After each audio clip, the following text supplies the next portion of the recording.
is back. It was back last week, but officially it is back. We got games on top of games on top of games happening, okay? From now on all the way until January for sure. All right, really December, but really January for sure. We got games on top of games on top of games. Football is officially back. You got me? Hey, yo, what's up? It's your boy Zay for Life, back again with another episode of Talk 100 Podcast. On this podcast, we spell talk with the one instead of an L, because on this podcast, we always keep it 100. All right, let's get into it today. Like I just said, football is back. I am excited. I'm ready to go. If you guys seen it yesterday, Colorado and North Dakota State University played. That was a great game. Shout out to Colorado for pulling that out. Shout out to two Heisman candidates already after one game, Shedeur Sanders and Travis Hunter. I don't care what you say. They were supposed to beat that team. That's a FCS school versus the FBS school, so it should have been an easy win. If you don't know football, period, then just say that. But if you definitely don't know college football, North Dakota State, out of the past maybe 10 to 15 years, has won 9 national titles in their respectful league and conference.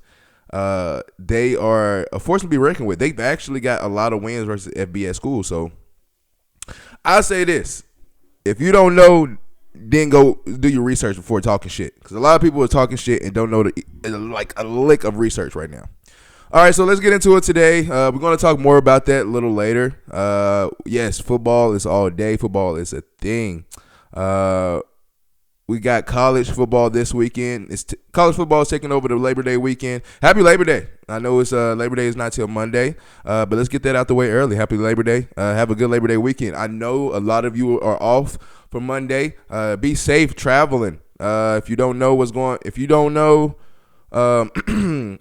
you travel, if you don't know that place, I suggest you look it up and be safe, because it's crazy out here, and I want everybody to be safe. All right.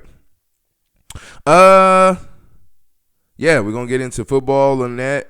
Talk about some conferences and talk about some ranks. How I feel like they're overhyped. Talk about the game between Colorado and North Dakota State University, which was a good game.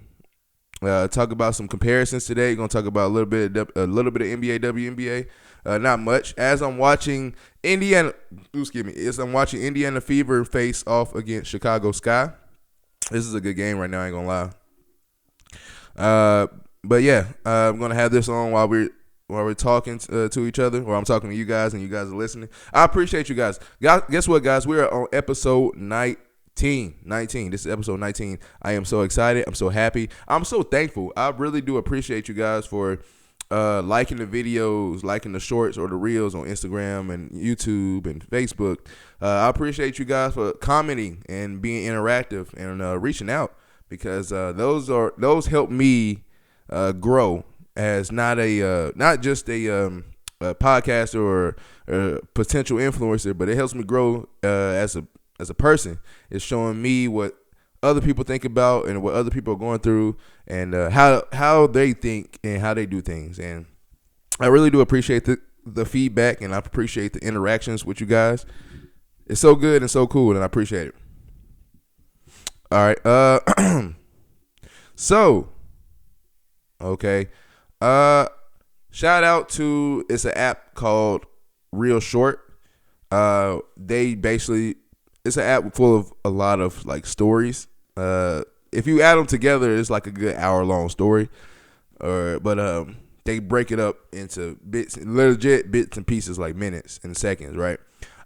First of all, I say if you own a business, if you are the NFL, if you are the NBA, if you're trying to promote a movie, if you're trying to promote a show, I say look at the way that ReelShort does their promotions, and you probably should start copying that, because that's how I got into watching some of the stuff on there, because ads would come up on Instagram or Facebook or whatever I'm on. It would come on, and then they're showing me like legit, I want to say they're showing me legit like 80 to 90% of the storyline, showing me that whole storyline, and then, dude, they leave you on a cliffhanger for the last like 10 minutes or the last 20 minutes of the story.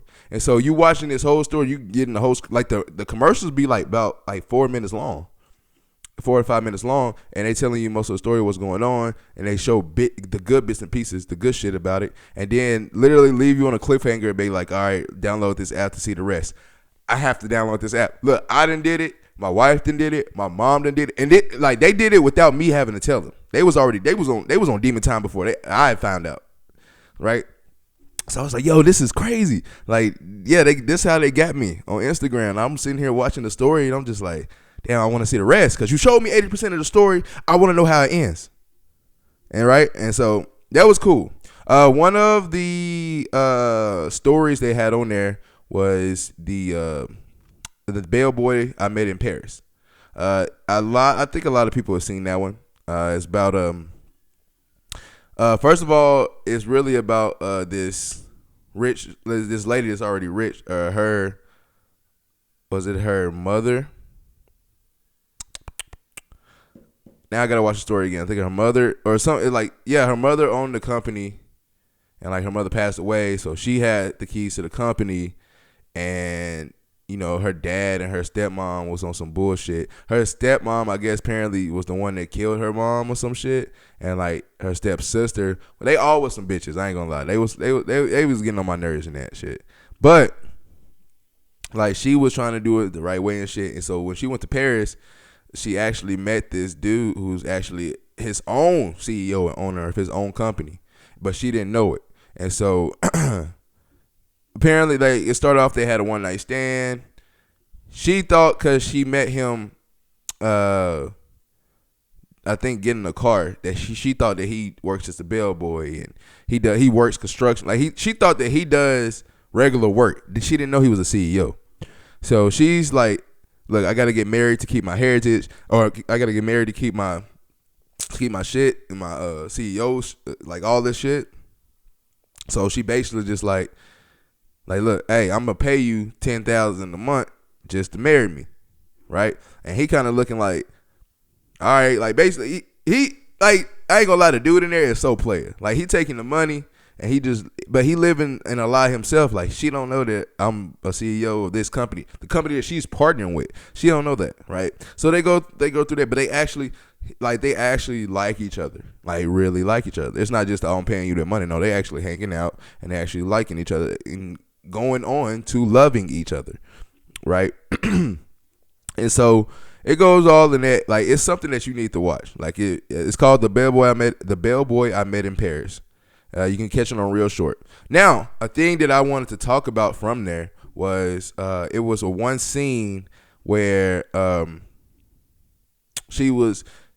they was on a date, and then all of a sudden her male best friend, who they've been best friends for years, right? Since they was little, her male best friend comes strolling in the restaurant, kind of surprised to both of them that he didn't know that she didn't know that he was there, and of course he don't know the guy, and so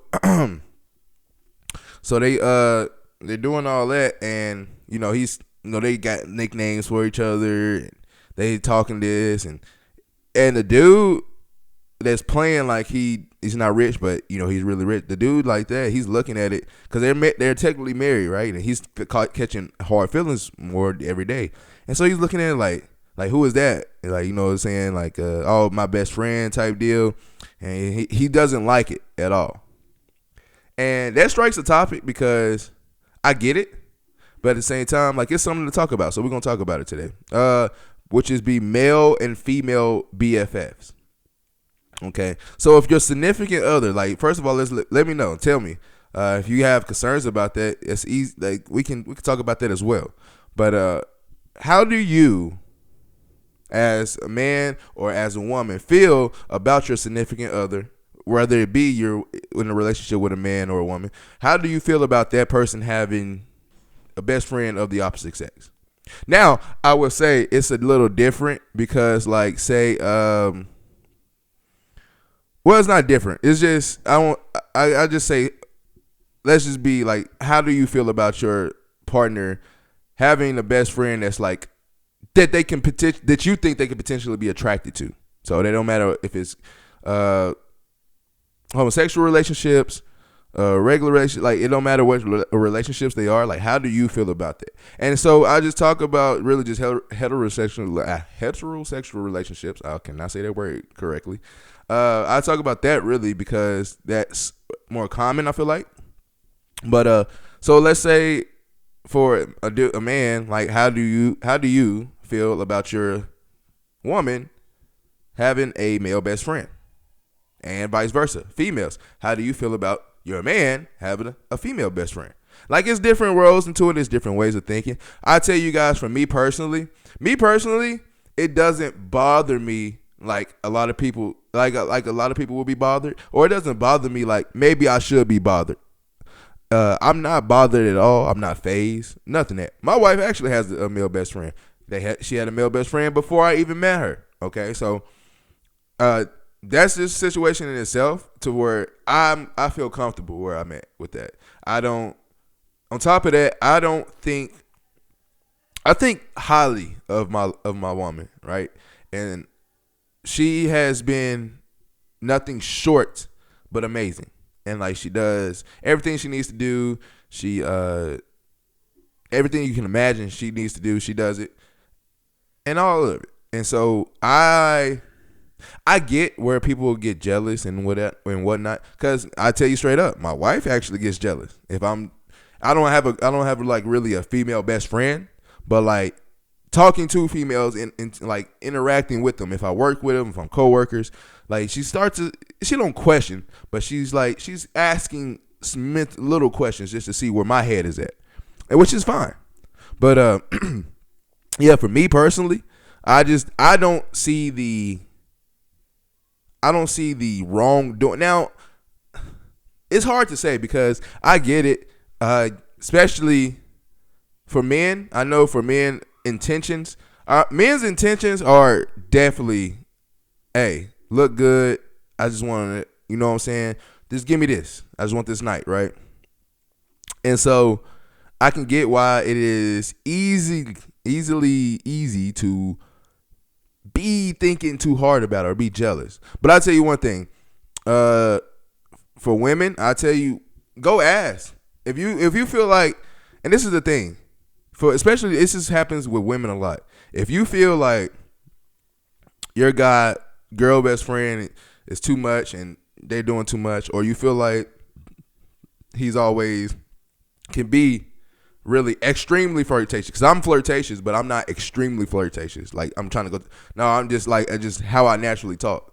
I smile, I laugh, I make you laugh, and this and that. This is me being natural. But it's some dudes out there that actually be extremely flirtatious, right? But if you feel like he's extremely flirtatious, you feel like he's always easily triggered and all this, then it's easy to just say, all right, you know what? It's not for me. But at the same time, especially nowadays with dating, is you really find somebody that can tolerate you and that you can tolerate as well, and you want to stick with that. You don't want to actually go through the mud. You don't want to go through the struggles of anything. You don't want to deal with all the stress that probably comes with the baggage that's been coming on along. You don't want to do that. And that's very fair. That is very fair, and I get that. But sometimes you gotta have to ask yourself, like, am I going to be controlling by asking this demand? Because one thing that I see a lot of times, and I'm going to go for the female side on this one. One time I see a lot of times is males are okay with, oh yeah, I'm going to go out and, it's other women trying to, that's cool. It's just, we're just talking, or it's just this and that. But you feel some type of way, and you don't understand that females can do the same thing. Like, females can have the same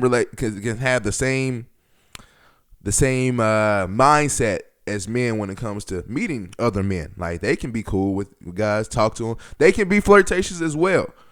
But at the same time, they know what they got. And so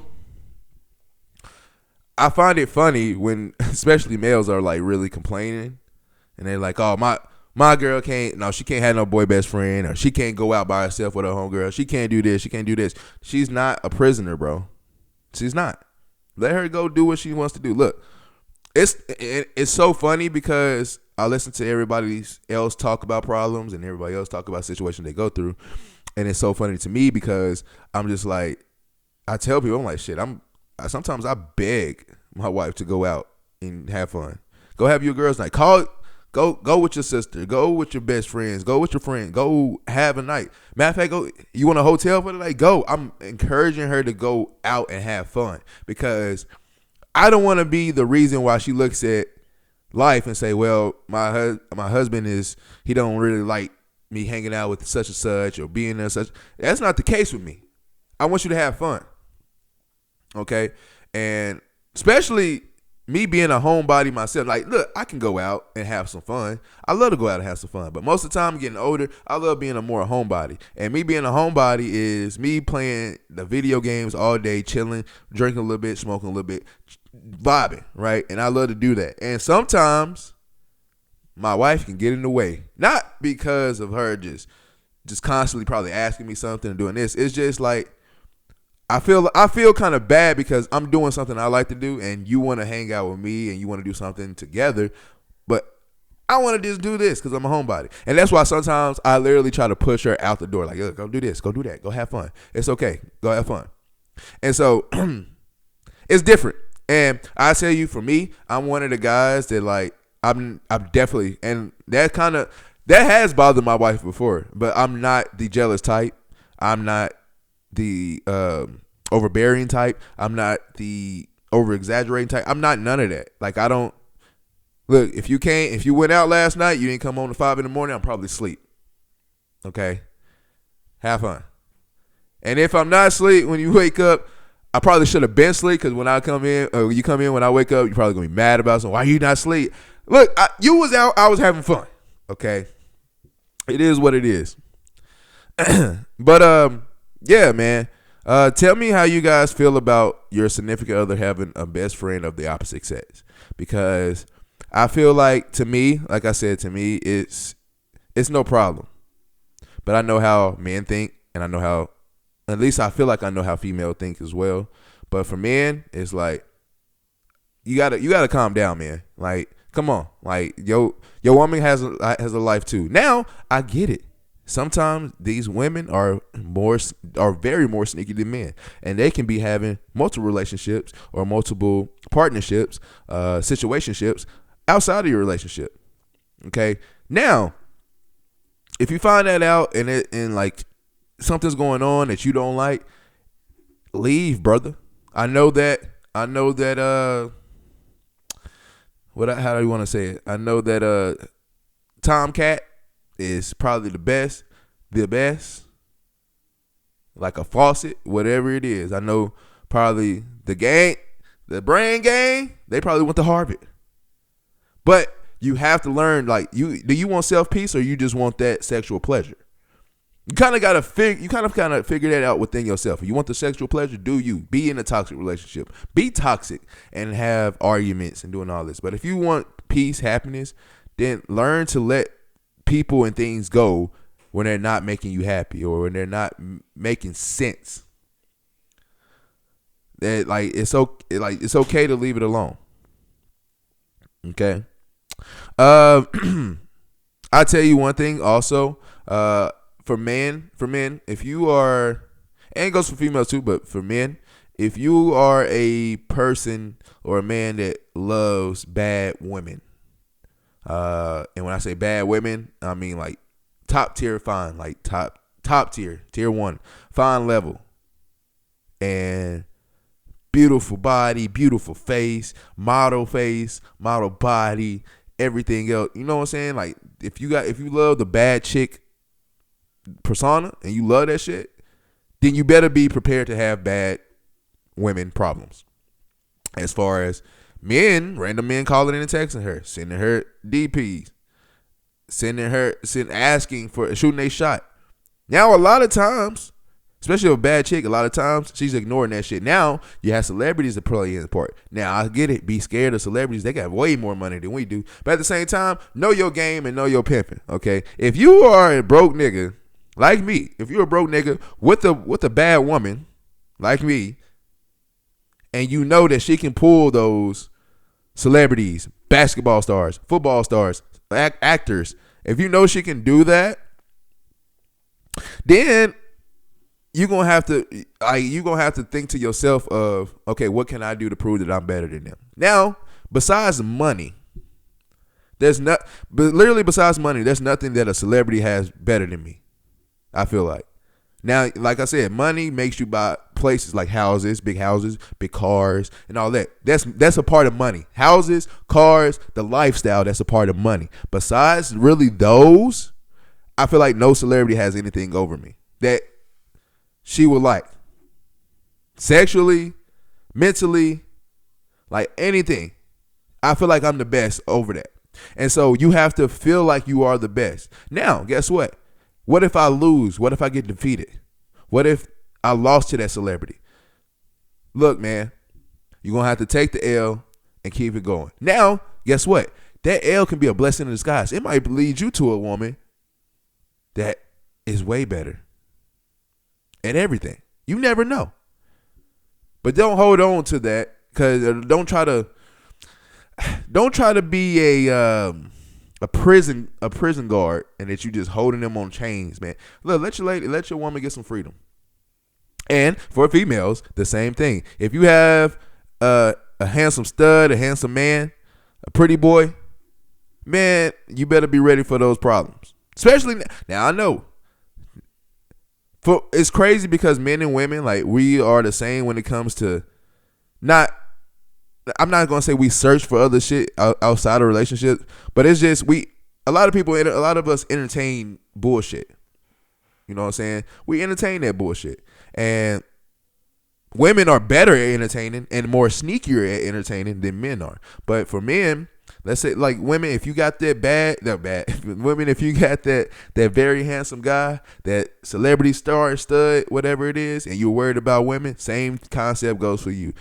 Feel like that you are better than whoever that other person is. Know that you are better than the other person. And if that person, if your man still chooses that other person, then guess what? It's time to grow up and move on. You can't hang on to that shit.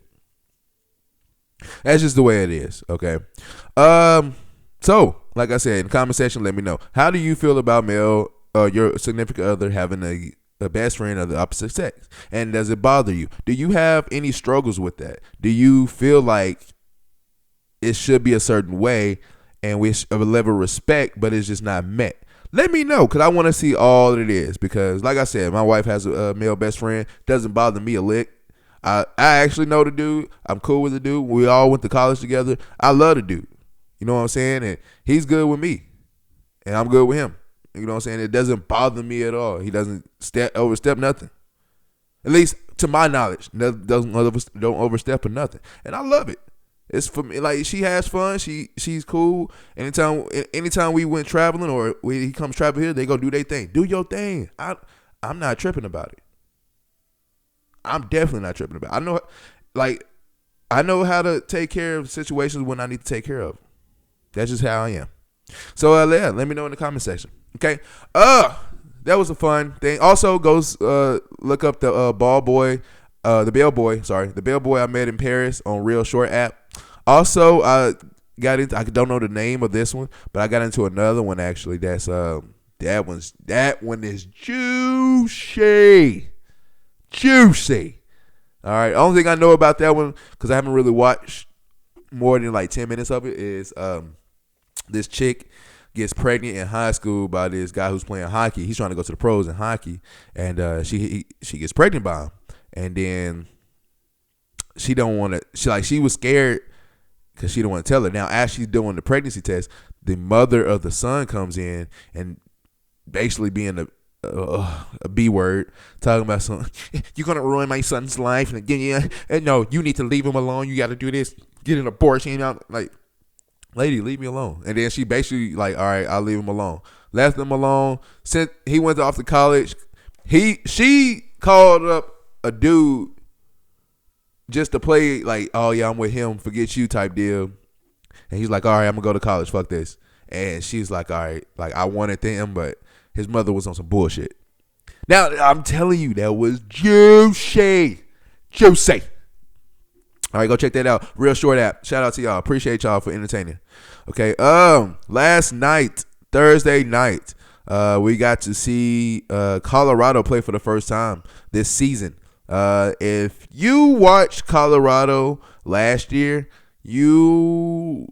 I think their offense got way better. I think everybody's talking about the offensive line. I think the offensive line did very good. Now, okay, I think they did better than they did last year. Now, are they still going to struggle a little bit? Yes. The defense is still horrendous. That defense on Colorado is I don't know if it's just the players that they have, or is that good enough, or is it the defensive scheme that's being called? Because the defensive scheme was really, really trash. We're talking about man across the board with a high safety, and we got 5 people blitzing, and nobody can get to the quarterback. So what are we not doing that we can't change this up? Call some cover 2s, maybe a cover 3, but call some cover 2s and some cover 4s, because they are throwing all over us. They are running all over us. And playing man and having 5 people blitzing is not helping. It's not helping.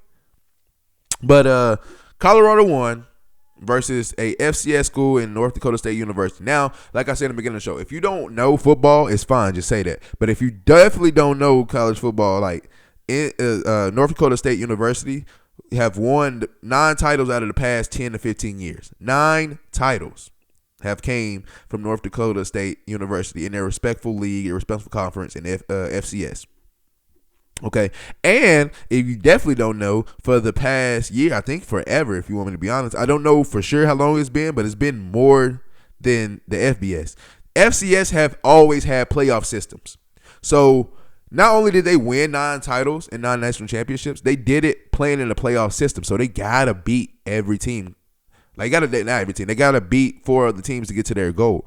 And they've been doing that for years. Okay. This is the first time that we're gonna, well, it's not the first time, but it's first time for the 12 team playoffs. But it's like since 2013-14, that was the first time we got to see a playoff system. So at first it was just the number 1, number 2 team.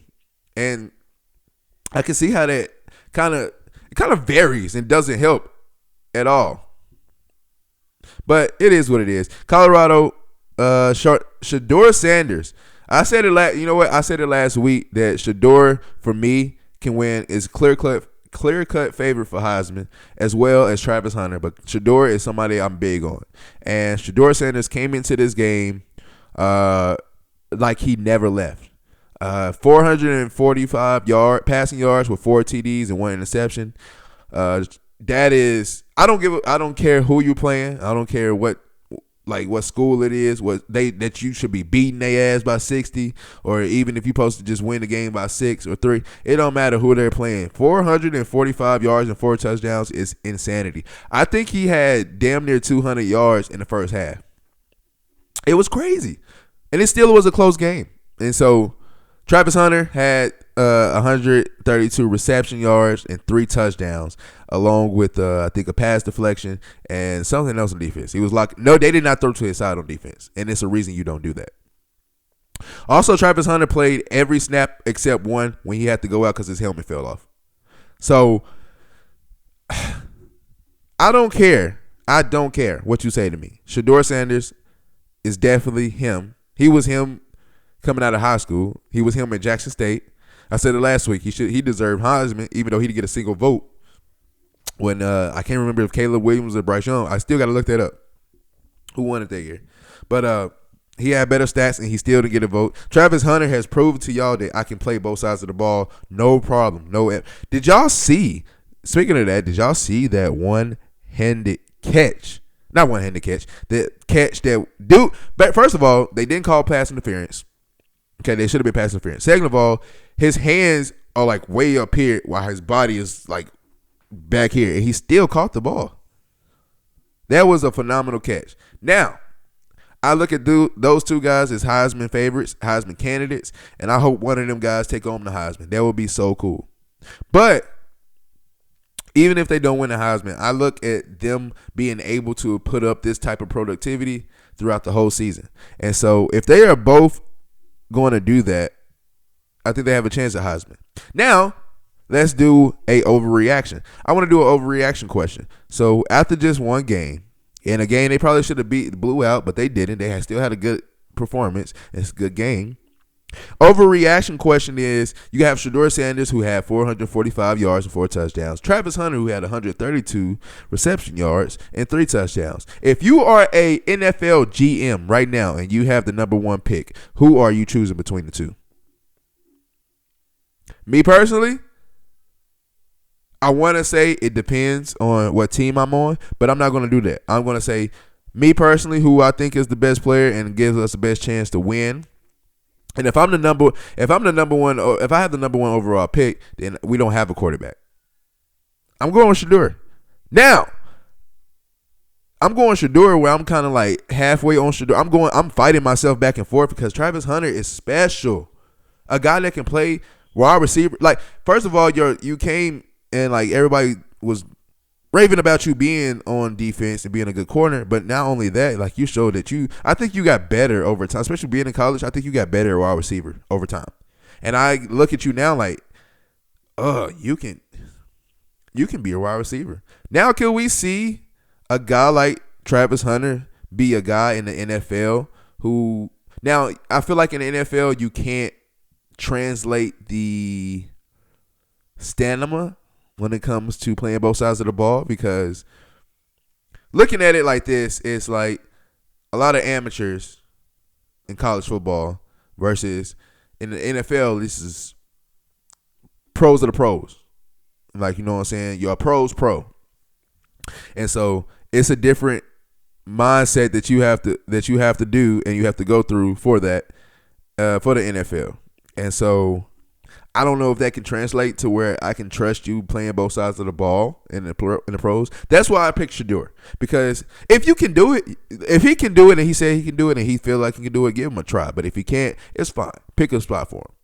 But also, I would say Travis Hunter, me personally, I would pick Shedeur, but I feel like Travis Hunter would have the best, or not the best, he would have the best case for controlling the draft, because you playing both sides of the ball and you being very good on both sides of the ball, you can literally look at who got the number 1 pick. Okay, I don't want to go there. I'll go to number 2.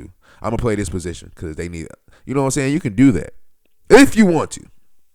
But like I said, let me know in the comment section, who would you pick? If you was an NFL owner and at the last night's game, Colorado versus North Dakota State, and you saw Shedeur with 445 yards and 4 touchdowns, and Travis Hunter with 132 yards and 3 touchdowns, who would you pick as a GM or owner of an NFL team? Who would you pick as number 1 overall pick in the draft? Me, Shedeur Sanders. Okay. Speaking of draft and being number 1 and being drafted, period. One thing that pisses me off, especially with the game last night, everybody talks about how they struggle versus a FCS team and they shouldn't have struggled like they had, right? And all this. Well, one thing that pisses me off that I have conversations about, and I just feel like nobody really takes the time to actually listen to what I'm saying or actually feel what I'm saying, because one thing that pisses me off about it is arguing about ranks and arguing about conferences. That shit is overhyped to me. Okay. Yes, SEC is, you can say, is the best conference in college football. Cool. Kudos. But don't knock the ACC. Don't knock Conference USA. Don't knock was it MAC? Don't, or WAC. WAC, or I think it's a MAC and a WAC. Don't discredit all those other conferences because you believe in the SEC or you believe in the Big Ten or even the ACC a little bit, right? My thing is, the way I look at it is, I look at college football. It don't matter what conference you play for. It don't matter if you're the FBS or FCS. It don't matter if you're at HBCU. It don't matter if you're a junior college. It don't matter where you are. College, period, all around the country, for me, is internships for your college athletes that are in college. That's an internship to your respected league. So for college football, that's an internship for the NFL, basketball for the NBA, and so on and so on and so on. It's an internship. And so in my opinion, everybody, now, just like an internship, not everybody get the same internship. Some people got a better internship than this one. This one probably have to get it out the mud. This one kind of got paid, but he didn't get paid. He just got a little paid because we think he's We think he's better than most and he gonna succeed. This person might not have got paid, just literally doing everything for free for my internship, but they are trying to go into the real job of the NFL or the NBA. Now, this is where I say conferences and ranks get overhyped because, like I just said, SEC. You look at SEC. Oh, SEC is the best conference in football, college football. SEC is this. SEC has that. SEC. So this is my question for you people that scream SEC. In the SEC, if they're so great, why is it only really like 2 teams every year? Alabama and Georgia. Before it was just Alabama. Now you added Texas and Oklahoma. That helps you a little bit, but still, what about Kentucky? What about Vanderbilt? Vanderbilt is in the SEC, and we're screaming SEC is one of the best conferences ever. Vanderbilt. Okay, Florida is not good. They haven't been good since Tim Tebow. And when back then, they used to be good too. So it's always 1 or 2 teams in the SEC that are consistently good. Everybody else is just mediocre. LSU is one of those teams that be good, then mediocre. Good, then mediocre. Alabama is consistently good. Okay, Georgia now is consistently good. You know what I'm saying? And so those are just a few teams. Vanderbilt, no. Kentucky, it's only a few times that Kentucky is actually decent. No. Okay, South Carolina, no. Mizzou, no. Even though Mizzou is ranked like number 11 this year, let's see how long that lasts. Okay, Ole Miss has actually been they've always been a good story for underdogs in the SEC. Ole Miss ain't never competed for a national championship in my lifetime that I know about. Ole Miss hasn't. Vanderbilt hasn't. Kentucky hasn't. Arkansas hasn't. Tennessee, in my lifetime they have competed for a championship. But recently, since 2000, I can say no. Tennessee is not. I just get so frustrated. And same thing goes for Big Ten, Ohio State, Michigan. Now we got Oregon and all of us is coming to the Big Ten. But before that, Ohio State and Michigan. Other than that, you're not talking about Minnesota. You're not talking about who else is in the Big Ten? You're not talking about Northwestern. You're not talking about Wisconsin. You're not talking about you're just not talking about every team. It's only 1 or 2 teams. So my fucking argument with that is stop trying to say that, SEC is the top of the chain. ACC is good. Stop making arguments for why those teams should be better than what they are, and stop putting them above other teams and other players because of the conference they're in. When UCF went undefeated for 2 years in a row and the highest rank they got was number 5, that was bullshit. I don't care what you say to me. They were not going to beat the SEC team. They have a chance. You, as a competitor, myself and me being on a team to where we had no, quote unquote, no chance versus other teams, and we go out there and we beat their ass, and you sitting here talking, well, that was just a rare occasion. Yeah, it's a rare occasion, but it happens because guess what? I'm out there practicing just like them. I'm like, just because I don't have news cameras in my face, because I'm not in an ESPN top 100 or top 300, it don't mean that I should be valued less than that guy who we have to strap up on the field and go play. You can have all the accolades you want. You can have all the social media attention. You can have the media period attention. You can be ranked this and that highest. But when that buzzard sounds and it's time to go, show me why you are in the paper. Show me why you're in the news like this. Show me why. Why are you this good? Show me. Just prove it to me. Show me. That's how I look at it. And so I get mad and I get frustrated because I think it's overhyped. I think it's overplayed. I think you guys take conferences and rank too hard and too literal and too serious for, instead of saying, damn, look at this college. Even though they shouldn't be on their level, look at how they're competing. Look at what they're doing. Somebody can go to the league from there.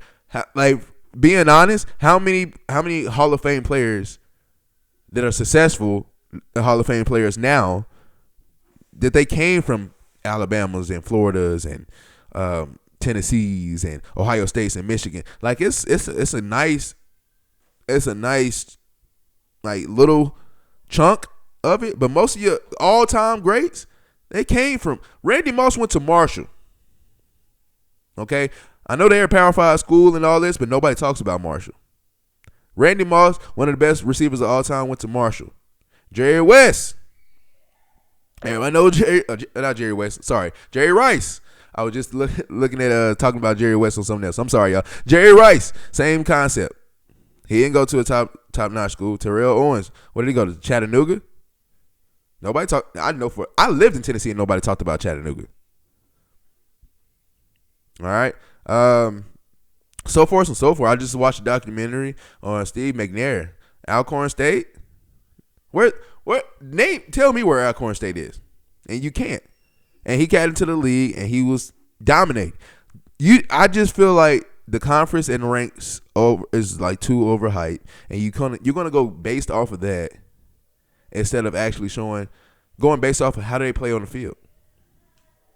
If you want me to be honest, if it was up to me, I will make. I hate that. I don't hate it because I understand it's a million colleges out there, so it makes sense to make a FCS and a FBS, junior college. It makes sense to do those, but sometimes I wish North Dakota State could be let them win their conference or their league's championship, and let them play. I want them to play shitty teams from like the SEC or the Big Ten. Like, being honest, watching that game last night, the way North Dakota State held with Colorado, North Dakota State can beat Vanderbilt. They probably can beat Kentucky, probably. I don't know. Maybe. They can beat Vanderbilt. They can beat Florida. They can beat Northwestern. They can beat not Nebraska, Wisconsin. They can beat Iowa. They can beat Iowa State. Not Iowa. They can beat Iowa State. Sorry. Iowa State. They can beat what's the one team I'm thinking about? South Carolina. They can beat a lot of teams in your respectful conference, in my opinion. Today, if you ask me. So, yeah, that's my rant for this show. I'm tired of everybody trying to, you don't like SEC, Big 10, SEC, Big 12. That don't matter. It's an internship that we all have to go through to go to the league. You want to go to the league, you have to learn how to eat and survive and go. And not all the time, man, just because you go to a certain place that, we're going to do this and have – no, it don't work like that. All right, so that's my rant for today, okay? Tomorrow, proud parent moment. Tomorrow, my daughter – Olivia Livi, she is starting cheer tomorrow. Okay, well, she's been in practice for the whole summer. So they start games tomorrow, and she's going to actually do the real thing tomorrow. And I am super proud and super happy to go watch her. Now as a parent, I kind of see why because I used to be looking like when I hear people go to football or basketball games and they're like, oh yeah, that's my son, the ball boy, or that's my daughter, the cheerleader. Like, you wasted money to come watch a game, now I know I'm definitely wasting my money to go watch my baby cheer. And like, I kind of knew that. I've known that forever, really, to be honest. Not said forever. I've known it for the past years, but like now I really do understand where that comes from, right? Her starting sports, because she plays soccer and she is cheer. She wants to do basketball. We'll see how that plays. But one thing that I say for sure that she is getting inspiration, like Simone Biles inspires her. She loves Angel Reese and she loves Caitlin, but she loves Angel Reese more. She loves LeBron, but as far as just women, she loves those type of players, and she looks up to those players, and she looks up to especially black women that are on top. She loves to watch that, and it's so cool and inspiration, because looking at my daughter now, like maybe one day she's gonna be cheering for maybe the Houston Texans, maybe cheering for the Tennessee Titans one time. I mean, that would be fun. Cheering for maybe being a head cheer coach at University of Texas, head cheer coach at for the Dallas Mavericks. Never know. Like, this is something fun that I look into the future. It's like, this can be a nice journey for her, and I'm happy that she is happy, and I'm happy that she's having fun with it. She loves cheering. She shows me every cheer that I know probably every cheer that they're going to do tomorrow. I'm going to be doing it with them.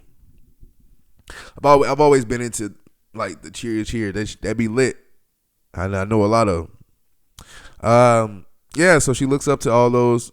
Shout out to all you young ladies out there for being an inspiration, especially to my daughter. My daughter deserves to have inspirations like me. I was growing up loving football and like really basketball, but football for sure. And I picked role models. Clay Matthews was my role model. Cam Newton was a role model to me. A lot of players, Javon Curse, Keith Bullitt. Of course, I'm naming Titan players now, but like Steve McNair, Eddie George, all these guys were inspiration to me because I wanted to do what they do, right? And I wanted to be them.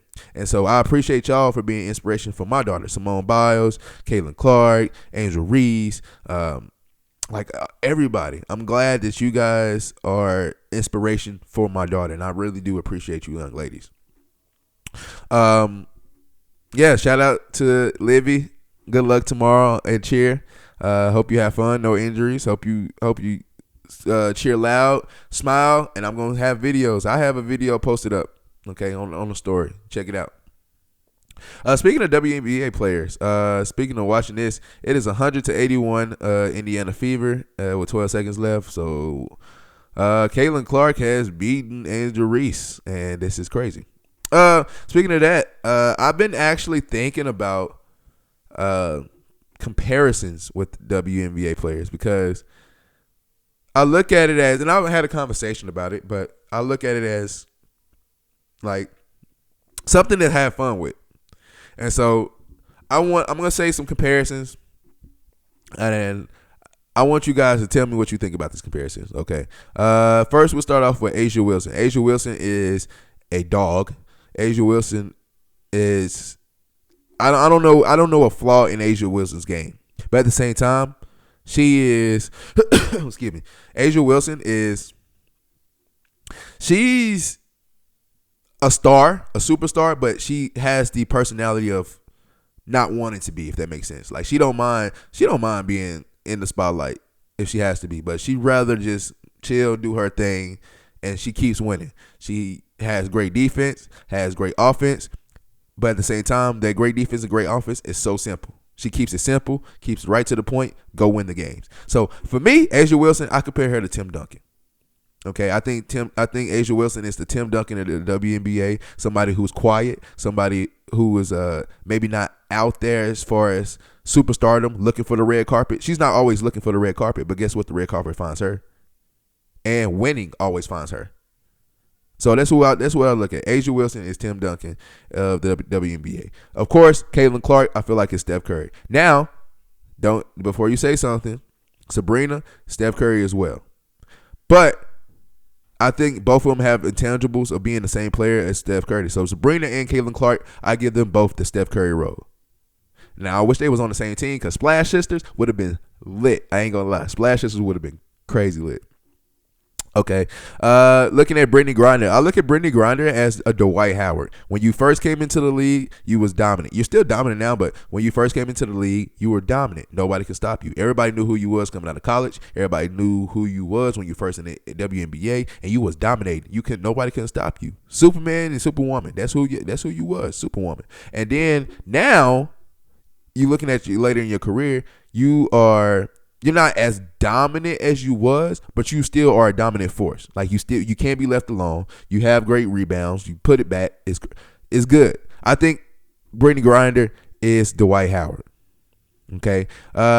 Angel Reese. Looking at Angel Reese now after all the rebounds and everything she's doing, at her size for her position, I look at Angel Reese as a Charles Barkley, somebody who is undersized for your position. But even though you're undersized, you still get the job done. Like you get hella rebounds, and you get more rebounds than somebody that's way taller than you. And that's not only that, like your offensive game, especially in the post, is phenomenal. Your offensive game period is phenomenal. You can put the ball on the floor and go get it. Charles Barkley used to do the same thing. I think her and Charles Barkley is a good comparison to me. Lisa Leslie. All right, we're going to go a little bit old school with two names. Lisa Leslie, I have Lisa Leslie being Shaq of the WNBA as far as dominant. Just basketball. We don't want to. I know people talk about, well, Shaq was like, no, I'm not talking about work ethic. I'm talking about just basketball. Lisa Leslie was dominant. Shaq, dominant. You give the ball to them in the post, domination. You don't have to worry about 31 points. Wow. You don't have to worry about anything. Dominance.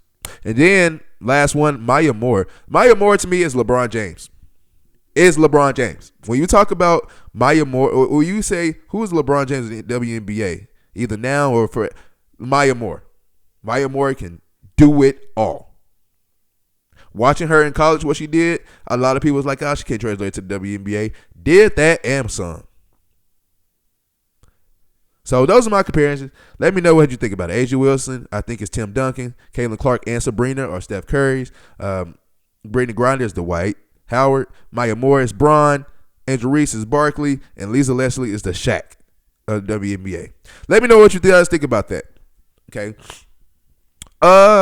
Episode 19.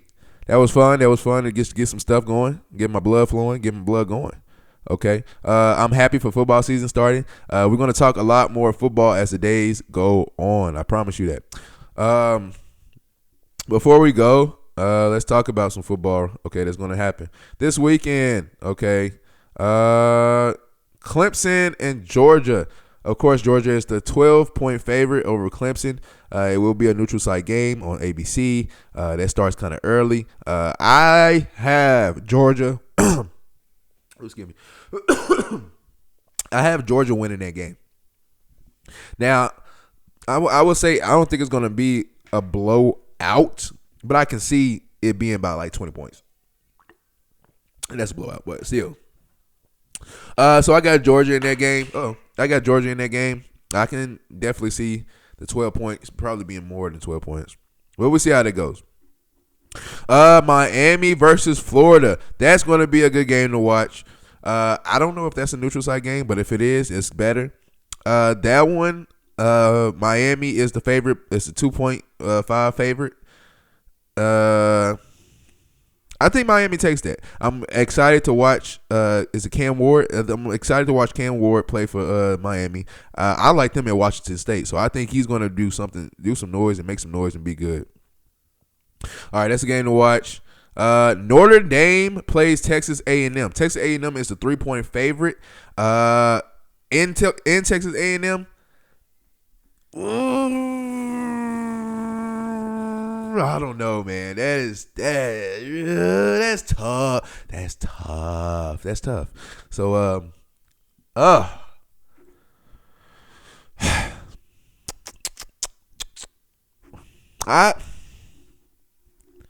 I got to look up my research.